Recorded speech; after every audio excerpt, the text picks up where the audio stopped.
trying to hide, but I realized I didn't wear blue, and I don't have blue screen technology. It doesn't work. Yeah. So nothing's going to happen there. We're just going to be awkwardly up against the wall.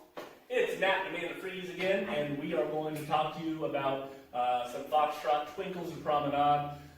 Keep in mind that although this is American Foxtrot, we will be using a lot of French terms today, like promenade. Did I say that right?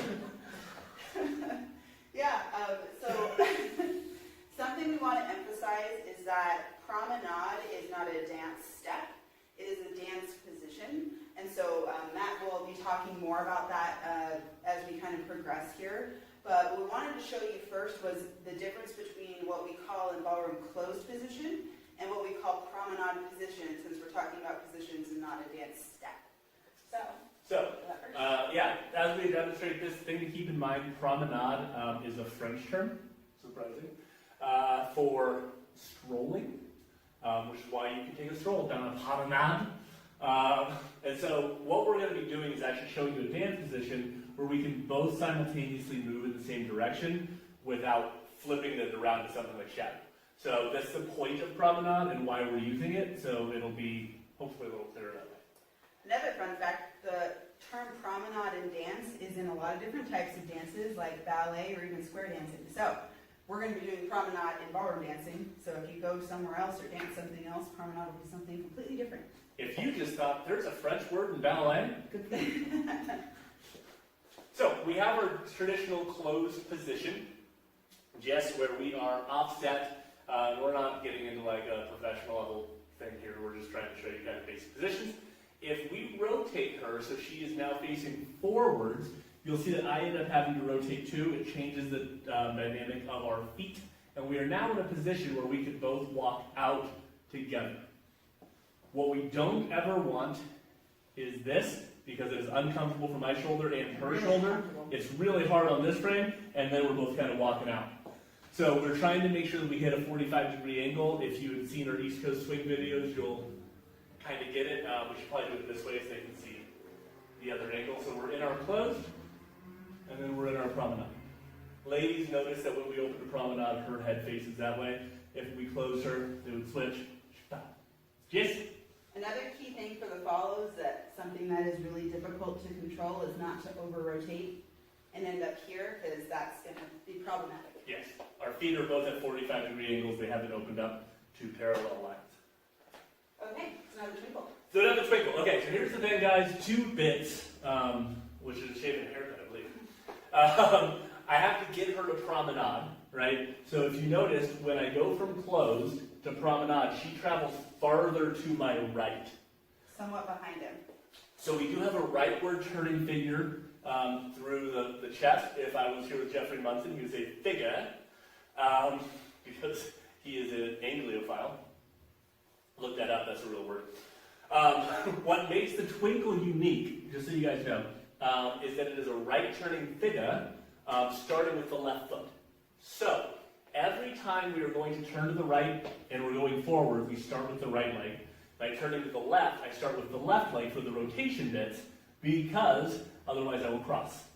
So when we take this first step, the thing that I see most problematic is we end up getting rotation, and we start turning this body. Now we have a weird kind of footstep. So instead, that left foot is going to go straight. Now I commence the turn with the right leg. That'll be 2. You can see that body has rotated to get her over. I'm going to bring my feet together, which is super important, and close. My feet are now at a 45-degree angle from where they started, and I am able to take this next step out. All right, we're not going to get super technical through there, but those are kind of the basic bits. So if I did this facing a line of dance like I typically would, I'll take a step, I'll begin my rotation, and then I'll land. 2 things just to cover real quick. My feet are together because we are teaching a bronze syllabus. If I was teaching a silver syllabus, we would have a hover action. This foot would come in and go out. If you find that at the end of your twinkle, you're landing here-ish, that's not bronze or silver. It's a term that we call lazy. So I don't want you to get lazy feet where they just land wherever the hell they want. I want you to bring your feet together and then choose to hover out or not, depending on your skill level as far as silver and bronze. Okay, so for the followers' footwork, it's kind of the opposite, but we have a little bit of a different mentality. My goal at the end of my figure is to be behind the leader. So I'm going to be further onto his right side of his body, but also slightly behind him. So it's kind of an awkward transition until you practice it quite a bit. So again, if I'm going to be stepping back, I'm going to be stepping back with that right foot. It is still a straight step back from the start of this figure. So it's straight behind you. Here, he's going to start the rotation to the right. My feet will brush together, and then I will slowly start that rotation to the right. This will end up kind of stepping towards the wall. I bring my feet together, and then I lower, and that's how I get my feet at this 45-degree angle. And that way I can also step out, starting with that left foot. So again, just kind of to slow-mo it here, it would be slow, quick, quick. And I definitely want my upper body still rotated towards my partner. My head will be facing this direction. My lower body will be facing this direction for that walk. And again, this is probably one of the most difficult patterns as far as like getting it comfortable.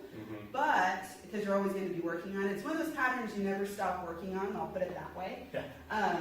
So we're keeping it at a very like this is just how you do it, really quick kind of level. But if you have any questions, of course, let us know. Real quick, I want to make an editorial of the way that I danced it without Amanda, because I did take a true line of dance. I would never start a twinkle line of dance. I would always start a diagonal wall.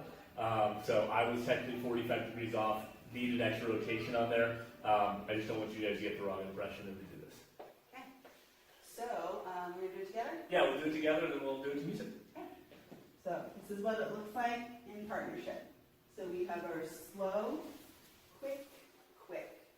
And then to close it up, we both take a step with our inside foot, as you can see. Slow. Here, we're just going to do a side together, quick, quick, and you'll notice we're back into our closed position. So a couple things, there's a bunch of different positions we can end, not positions, really, we're going to end and close. But there's a bunch of different alignments we can end at. We're choosing specifically to end with the leader facing wall and the follow facing center because of what we're going to teach next week. So traditionally, if I was going to do most of these, I wouldn't end that way, but next week we're going to kind of require that. One more thing, that step out is a heel lead. So if you saw my toe, it's because I was stopping because I realized Amanda wasn't going. But we are going to take our heel through. And that is because this dance is a smooth dance. Yes? All right, so we're going to do this to music, and we'll be back in a second.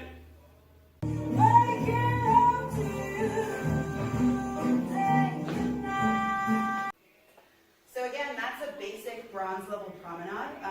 It is a really fun step, and it's probably the most requested that students want to learn when they first start learning Foxtrot or waltz or any of these smooth dances. Again, it's something you can always work on, whether or not it's the bronze or silver or gold level. You should be working on your promenade because it's very important.